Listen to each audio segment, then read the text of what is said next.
I think it is since 1970-72, that's when I had known Maxine. Maxine Burson was a kind of a friend who was teaching Marathi.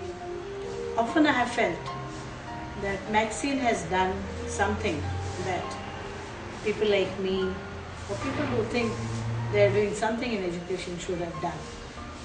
I was so moved by her work that I decided I would try and help her in whichever little way I would. She just saw that children were happy.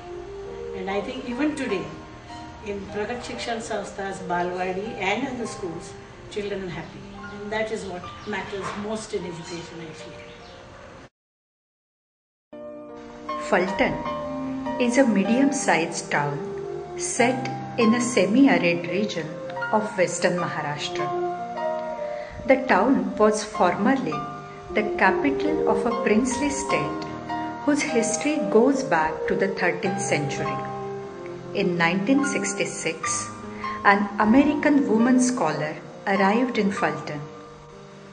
Attracted by India since her high school days, she came to this country and made it her own. With determination and untiring efforts, she built an education society based on the principle that all children from Dalit to elite have the right to have good education. An education that fosters their spirit and gives them a chance to dream. Her name is Maxine Burson, now commonly known as Maxine Maushi. I was born in Escanaba, Michigan, a small town in the Upper Peninsula of Michigan, way up in the woods. It's a very beautiful but rather economically depressed area. And the interesting thing about Escanaba is, despite the fact that it's very small, since it's a port city, it really has a very cosmopolitan atmosphere. We have people from Croatians, Finns, Norwegians, Germans, French, and many other countries. So we had a sense of a wider world. My father was an immigrant from Norway, and my mother's parents were immigrants from Finland. And my father was a laborer on the ore docks. And we lived in a rather tough part of town. It was known as North Town. But the school I went to had children from all walks of life. Children of doctors, lawyers, contractors. So it was a very democratic setup, and I think the school gave me a great deal. I think I was always interested in other countries, even from my childhood, but a very decisive thing happened when I was in the 11th grade. Our school had arranged an adult education lecture series on the United States and world affairs, and I decided to attend. The speakers talked about various countries, but one man named John Muir, a journalist, talked about his travels in India in 1950, just 2 years after independence. And he talked about India, how India was developing through democracy in contrast to China, which had taken the communist way. And I thought this was the most significant thing I'd ever heard, and I decided that someday I wanted to go there and see this experiment firsthand. Maxine did her MA in Columbia University and started working as an instructor in the same university to earn enough money to buy herself a ticket to India. While teaching at Columbia University, Maxine met Leela Gurgunta, who promised to get her a job at Vivekvardhini College in Hyderabad. That is how Maxine first came to India. Shri Satawalekar, who was the principal of Vivekvardhini College, decided to have Maxine stay with them. With the Satawalekars, Maxine found a home and loving parents in India. So much so that she was homesick for India when she went back to America for further studies. Maxine met my mother, Iravati Karve, in the University of Pennsylvania, where she was teaching a course. And Maxine was doing work on her PhD, and her PhD was on dialects of Marathi. So my mother had already done a social survey of the town of Fulton, and she felt that Maxine could use that same sample and do her study. So she recommended that she come to Fulton. So Maxine came to Fulton and she did her work here and then met all of us and decided to settle here. So that is how she came to stay here.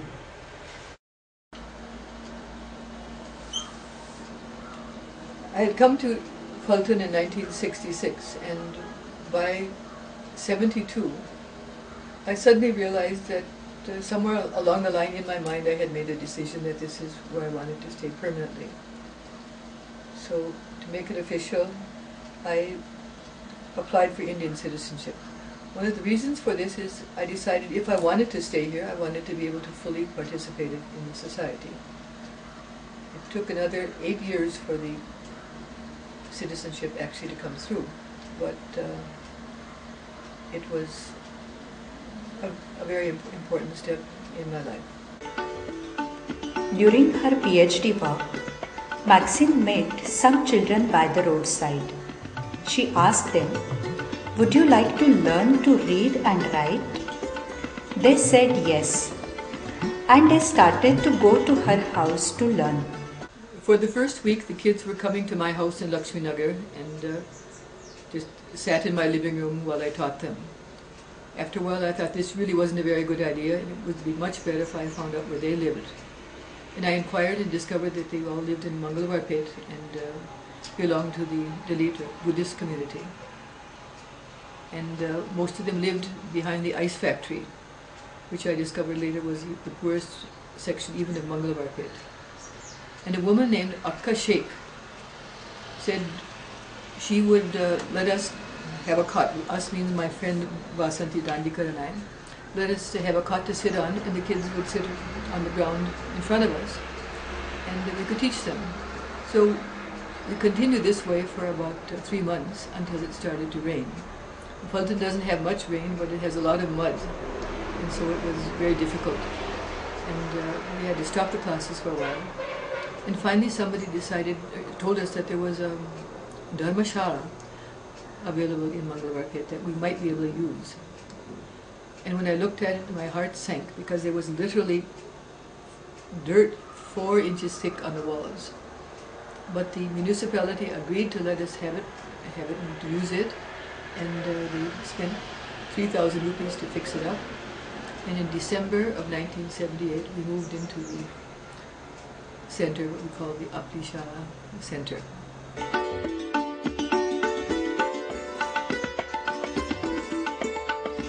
In addition to that, though, there was chaos. I don't think I've ever had so much fun in my life, and kids would yell and scream, but they were fantastically full of life, and we had a great deal of fun.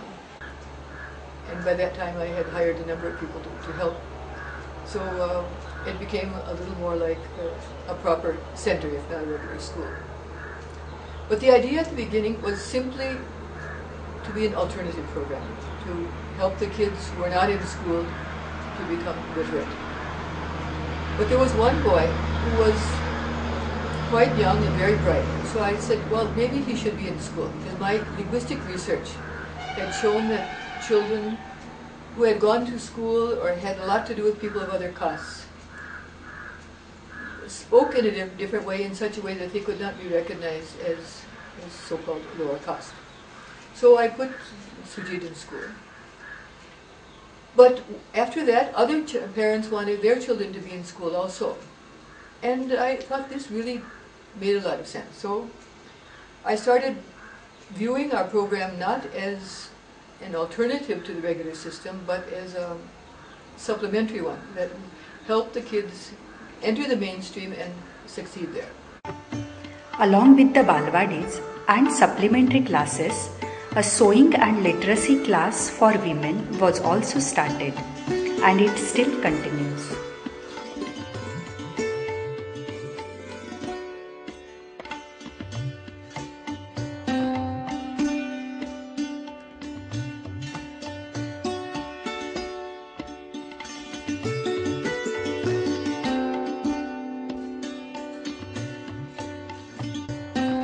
Today, Apli Shala has 2 Balwadis and supplementary classes from Standard 1 to 7.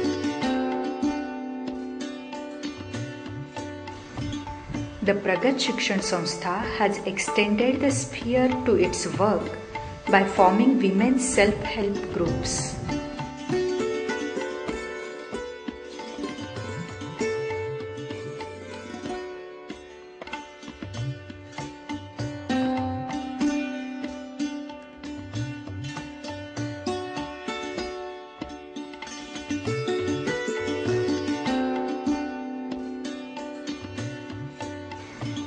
Years ago, a birth and death registration center was started because the need was felt.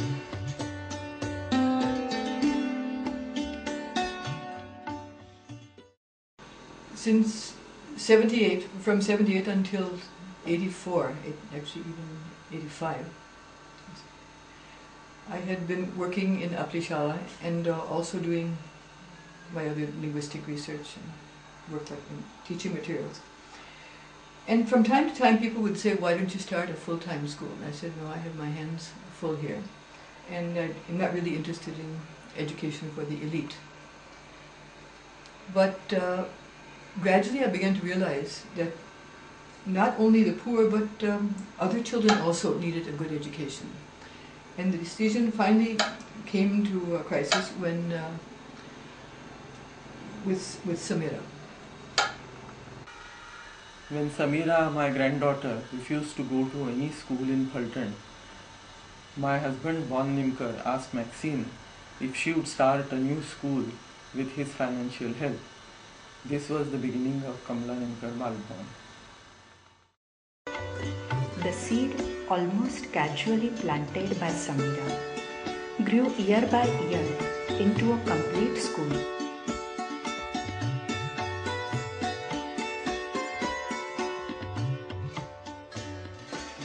With classes from pre-primary to standard 10.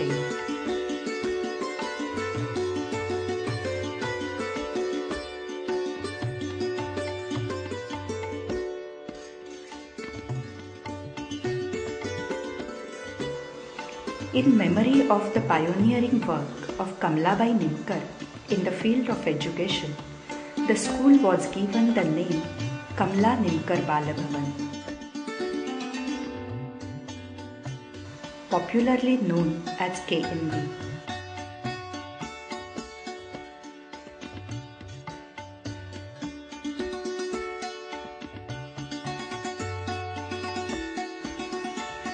As soon as you enter the premises of KNB, you sense that this is a different kind of school.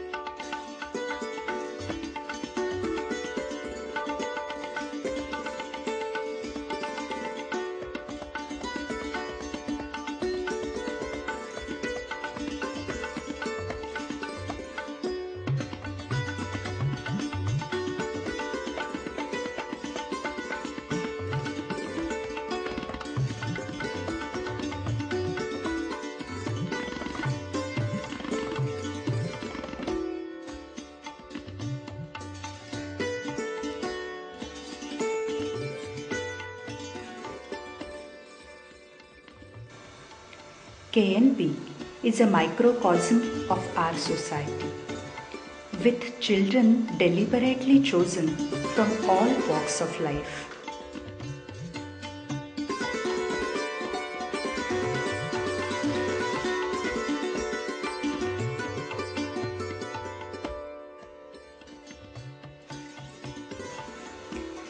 The pedagogy of KNB is firmly based on the principle that children learn best by doing.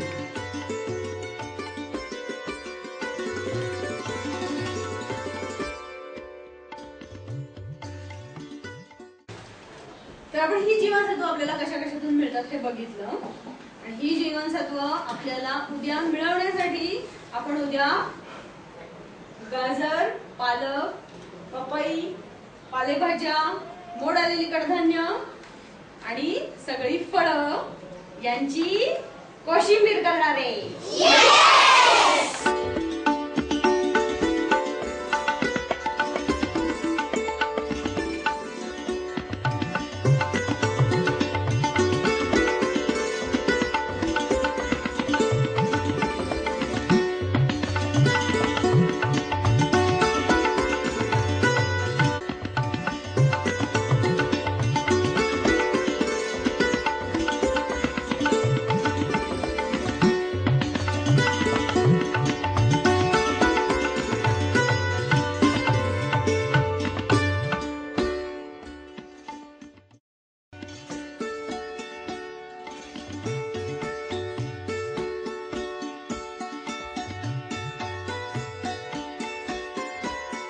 Marathi विषय शिकवताना पाठ केवळ वाचून शिकवणं आणि अर्थ स्पष्ट करणं म्हणजे मुलांना अतिशय कंटाळवाणी आणि रटाळ होतं. त्यासाठी मराठीत जेव्हा जेव्हा पाठांमध्ये नाट्यीकरणाची संधी असेल त्यावेळी त्याचं संवादामध्ये रूपांतर करून मुलांना जर बोलायची संधी मिळाली तर पाठ कंटाळवाणा पण होत नाही, मुलांना समजायलाही सोपं जातं आणि नाट्यीकरणातून सगळी मुलं एकत्रित त्याच्यामध्ये सहभागी केली जातात. For over a decade, the students at KNB have been doing an annual project. The subject of the project is generally about some aspect of Fulton, like the history of Fulton or the industries in Fulton. While working on the project, the children get a chance to go around, see things, talk to people, and collect information from government offices. This gives them a sense of grounding of study and reality.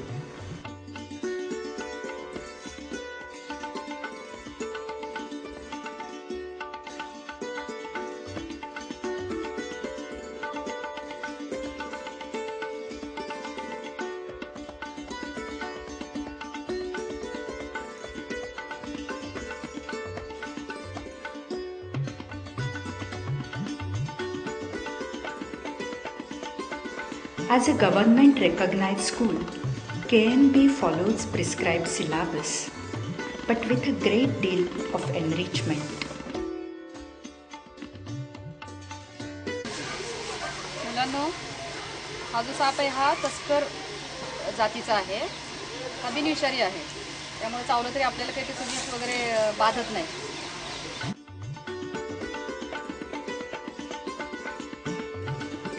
Environment education is a key focus.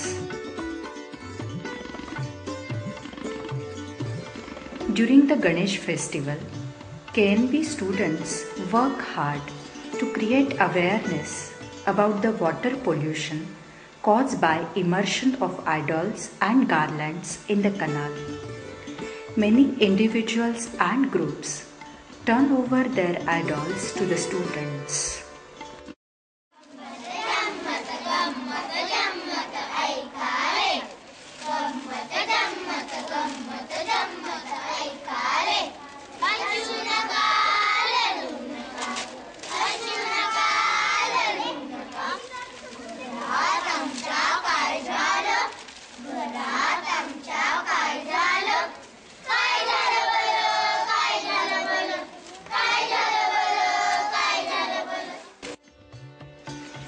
From the start, art activities have had a central place in KNB.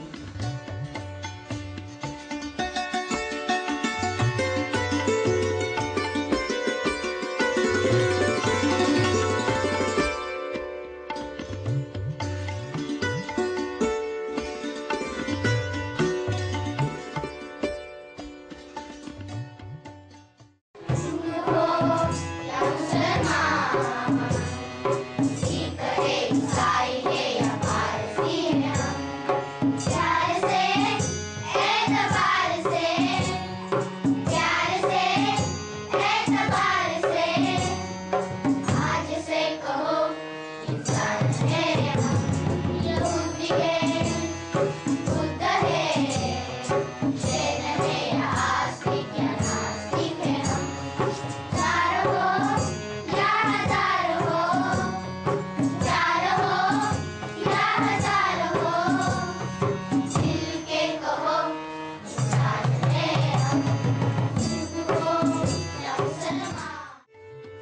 grant from the India Foundation for Arts in 1999 enabled KNB to make further strides in arts education.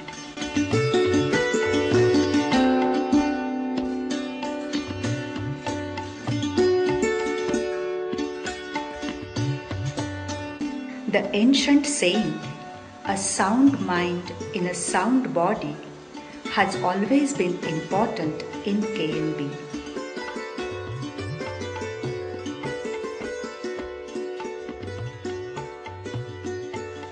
Along with other sports and games, yoga and Mallakhambh hold a place of pride in the physical education program.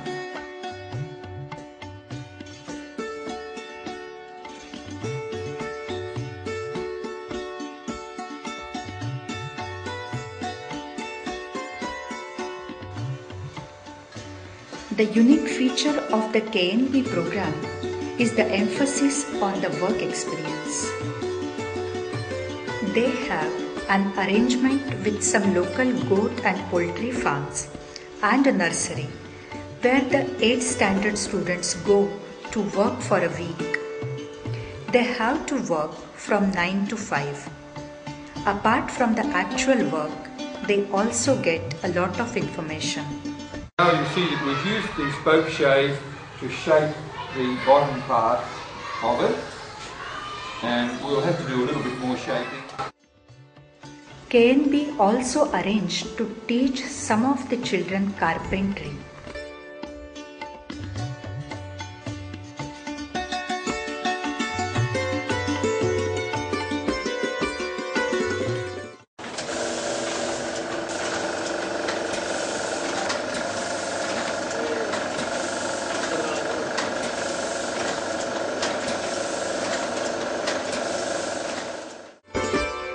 A 2-year training program in printing technology introduces the children to the real world of work.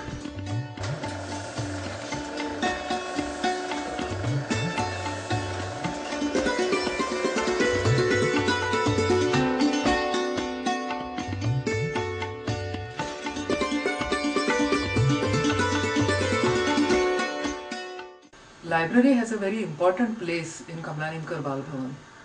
Today we have some 4,000 books, 100 video cassettes and 125 audio cassettes. What is important in a library is not the number of books but the way it is used. In our school, the children come to the library, browse around and select their own books.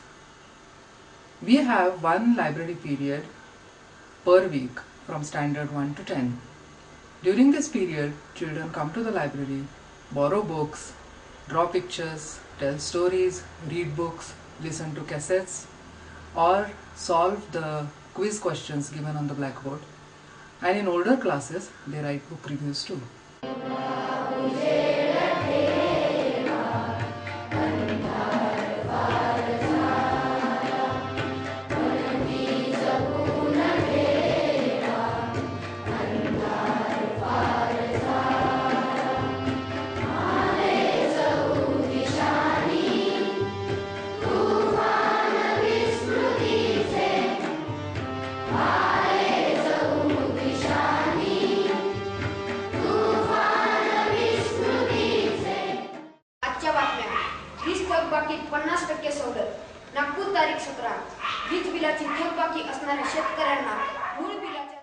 Perhaps the greatest success of KNB is that it has succeeded in a remarkable way in developing both children as well as teachers. एकट्याने जर अभ्यास केला तर विद्यार्थ्यांची प्रगती हवी एवढी मिळत नाही, पण जर तोच अभ्यास गटागटाने केला तर त्यांची जी प्रगती आहे ती नक्कीच जास्त होते. केवळ अभ्यासातच प्रगती होते असं नाहीये, तर त्यांच्यामध्ये सांघिक भावना तसंच इतरांना मदत करण्याची जी प्रवृत्ती आहे ती वाढीस लागते. Among the teachers, perhaps the most outstanding example is Datta Hivale. A born teacher, a gifted artist, and a committed Dalit activist, Datta sir grew and flourished in the Pragat Shikshan Sanstha and has gone beyond it.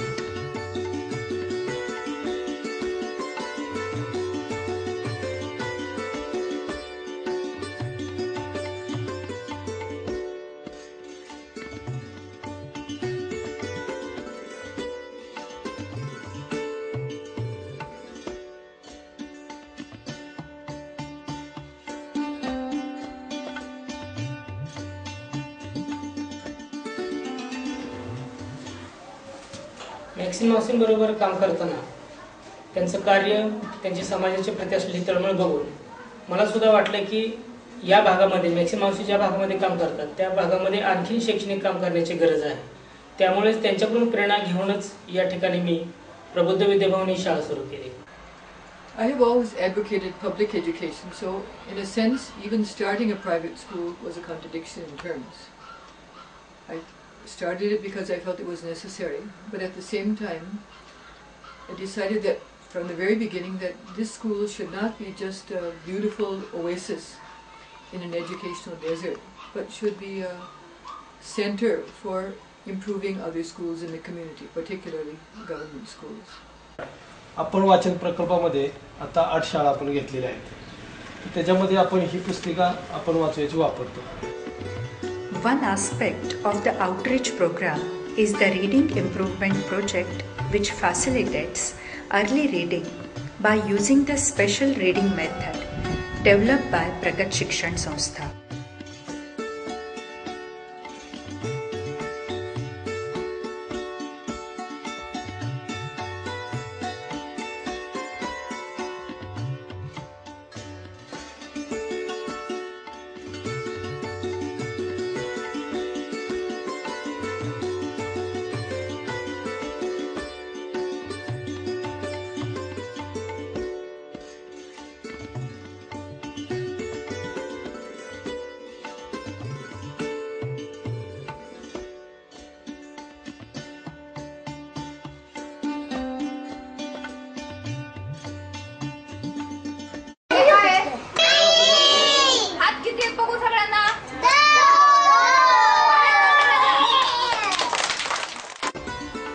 The second aspect is the mobile slide library started with the help of the Center for Learning Resources, Pune.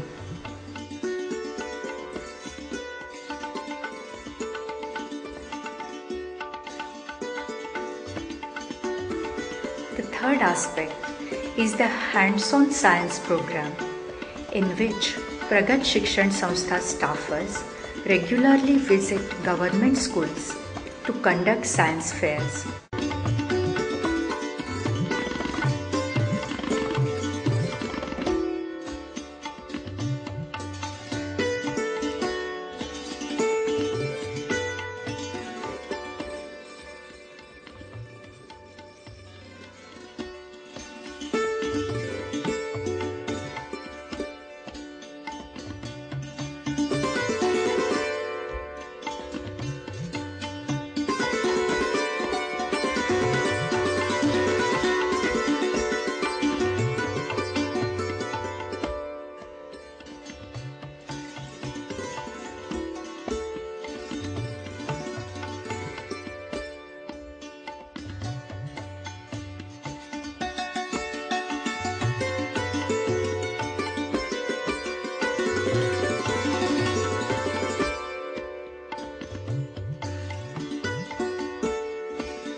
Children are also given interesting books on science to read at the time of science fairs.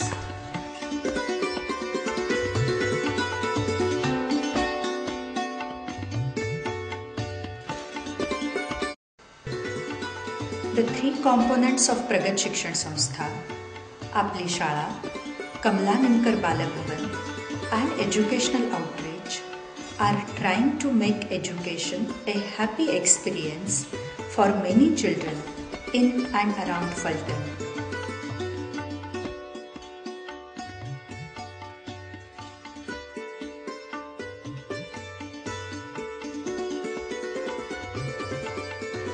Here, the children are happy, and that is what matters most in education.